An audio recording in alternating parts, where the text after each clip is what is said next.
What are some creepy verified pieces of found footage? I was listening to the 9/11 episode of last podcast on the left, and they played a bunch of really heart-wrenching audio clips, but by far the creepiest was just a bunch of high-pitched siren or alarm-like noises. It was explained that all firefighters wear these alarms that go off if said firefighter is motionless for like 30 seconds or more, aka they are dead or unconscious. So yeah, it was basically listening to dozens of dead firefighters. It is super haunting to listen to and still sticks with me. Serial killer David Parker Ray, also known as the Toy Box Killer, recorded himself in detail describing what he was going to do to his victims, and would play it for them once they had regained consciousness following their abduction. It is pretty fucked. Actually, it's beyond fucked. I'm not sure if the actual recording of him was ever available to listen to, though I know I've heard bits of it in various documentaries. The transcript from his tapes is just as horrific. Warning, NSFW. Edit, fixed link. There is a 450-mile highway stretch in British Columbia, Canada, where 40 or more women have gone missing from in the past 48 years. They call this stretch the Highway of Tears. Most of the women were Aboriginal and were hitchhiking. Authorities suspect this to be the work of one, or more, serial killers, who use this stretch of road because of how vast and often unoccupied it is. One of the missing women, Amber Takaro, was on the phone with her brother when she was picked up by the last man to see her alive. They pass around that recording to see if anyone recognizes the man's voice, but what gets me is that she's already worried when she's talking to her brother. She hides her phone at her side so he can hear what she's saying, and she demands to know where they are going and telling him that they aren't where he promised to take her. Very sad to hear firsthand what many women must have sounded like as they realized their fatal mistake in taking that ride. I hope they find the bastard. I can't link it, but the footage of the Dnipropetrovsk maniacs is pretty horrifying. They recorded themselves torturing a man, one of several on their spree, to death with hammers and a screwdriver. It takes a very long time. And because it happened in 2007, the same year as Two Girls One Cup, it has the charming nickname of Two Guys One Hammer. Edit, the video is actually called Three Guys One Hammer. Someone provided a link in the comments below, but, really, don't watch it. I realize that me telling you not to watch it just makes you want to watch it more, but please, don't do that to yourself. Edit 2, I've been corrected. Though several of their victims were homeless, the man in the video was not. He was out walking his dog. I'm not sure what you mean by verified, but I remember an incident from northern Ohio back in the 90s. Someone found a video camera lying in the middle of a pasture. When they checked the recording, they found very creepy B&W footage that included someone who looked dead. Where the footage came from and how it got there was a mystery. A few weeks later it came out that the footage was from a video shoot from the band 9 Inch Nails, which was a new and up-and-coming band from northern Ohio at the time. They had suspended the camera from a helium balloon, trying to get an overhead shot, and the balloon broke away and disappeared. At some point it must have landed in that pasture. So it wasn't a dead person after all, just creepy footage from a creepy band. This Polaroid photo of kidnapped children found on asphalt in a parking lot. Edit, image a link. On June 15, 1989, a woman in Port St. Joe, Florida pulled off Route 98 into the parking lot of a junior food store. She found what appeared to be a Polaroid photo lying face down on the asphalt. When she picked Polaroid and turned it over, the picture she saw was harrowing. In the photo, a young woman and a younger boy lie on their backs on a rumpled pile of mismatched sheets and pillows. Both look directly at the camera with expressions of tense resignation. Their mouths are covered with duct tape, and their postures suggest that their wrists are bound behind them. The space they occupy is cramped and poorly lit. The only source of light seems to come from behind the photographer. The photo could well have been taken in the back of a windowless van with its side door pulled open. Scuba diver Yui Lipsky died at just over 300 feet underwater. When a diver went to retrieve Lipsky's body at the request of his parents, he made an unnerving discovery. The footage captured by Lipsky's helmet camera was still intact. The doomed diver had recorded his own death. At this depth, the body is subject to nitrogen narcosis, which can play havoc on the mind by inducing overconfidence, euphoria, hallucinations, confusion, and impaired judgment. It didn't help that Lipsky had just one tank full of air. Technical divers are better served by multiple tanks filled with tree mix, a combination of oxygen, nitrogen, and helium that reduces narcosis. Source: The Valentik Disappearance. The original tapes have been destroyed, but there's a full transcript available, and several dramatic reenactments on YouTube. Valentik was flying a plane off the coast of Australia when he began to give a report about something in the sky with him. Valentik: Is there any known traffic below 5,000 feet? Roby: No known traffic. V: I am. Seems to be a large aircraft below 5,000. R: What type of aircraft is it? V: I cannot affirm. It is sick for bright. It seems to me like landing lights. The aircraft has just passed over me at least 1,000 feet above. The transcript continues for a few pages of Valentik describing this thing passing around his aircraft. The final part of the transcript is as follows. V: My intentions are to go to King Island. R: Melbourne, that strange aircraft is hovering on top of me again. Silence for 2 seconds. It is hovering, and it's not an aircraft. Silence for 17 seconds, open microphone, with audible, unidentified staccato noise. End of transcript. Although some theories suggest that the 4 bright landing lights were just the planets Mars, Mercury, Venus, and Antares, which is a little goofy, as it might be quite difficult to confuse a planet for landing lights. Wrecked pieces of Valentik's aircraft were later found washed up on several beaches around Australia. Omaira Sanchez's picture, when she was slowly dying, in Colombia, after the 1985 eruption of the Nevado del Ruiz volcano. There's something about these dark eyes, and her resigned look that just gives me chills every time I look at that picture. There was a huge scandal afterwards, about how long it took the government to send help. People around couldn't help her, as she was trapped under some part of her house that collapsed, and she slowly died over the course of 60 hours. Edit: Changed it to Colombia. Sorry. My bad. Ricky Rodriguez. Guy was abused, to put it simply, 4 years by the Children of God cult. Eventually decided to murder the leaders of the cult and filmed this video while we was preparing to do it.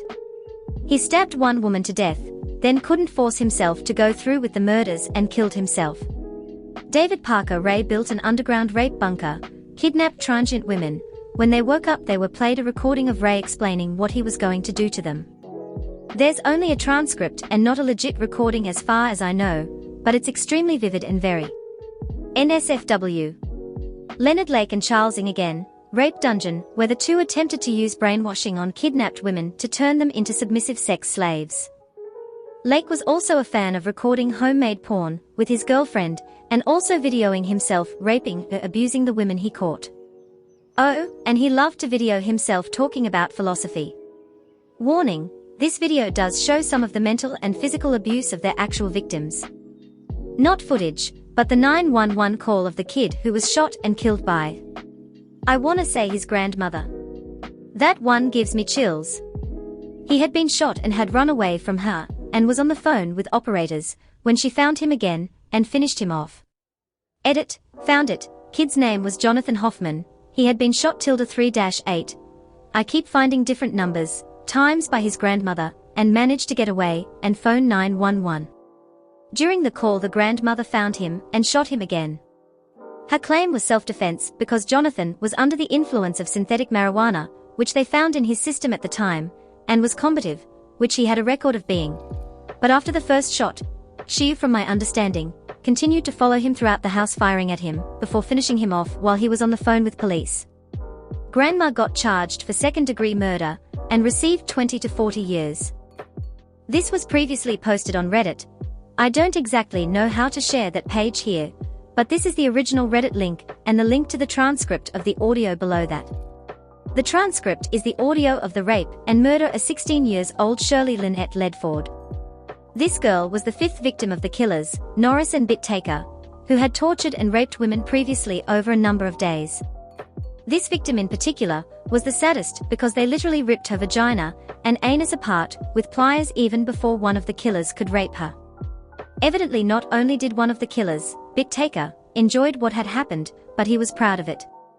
He actually made neighborhood kids hear it who thought it was fake because of the amount of screaming. The tape is supposedly used by the FBI to desensitize recruits in human suffering. This is not found footage, but definitely creepy. Creeper in apartment. For those too scared to click link, here's a quick summary. Guy and his fiancée start to find food missing and objects moved around their apartment. After arguing about it for a few days, Guy sets up a camera to try and figure out what's going on. Video reveals that a girl had made herself a home in his crawl space and would wander around his apartment at night. She would empty out her piss jar, eat some food, watch TV, and then climb back in the crawl space before morning. Creepiest part is that in the middle of the night, Guy wakes up to get some water, and Creeper is hiding just a few feet away. As someone who lives alone, and also gets up in the middle of the night for bathroom or water, this really creeped me out. I have seen ISIS beheadings, executions, all kinds of savage, cruel, and spine-chilling incidents. But this video of a brick flying through a car window and splitting the head of a woman passenger, while her husband sits there and shrieks in absolute horror. After I watched this, I sat in silence for 20 minutes just thinking. The brick flying through the window is terrifying, but the desperate screaming and crying of the man who just witnessed his wife die is blood-curdling. The nervous are not recommended to watch with sound enabled.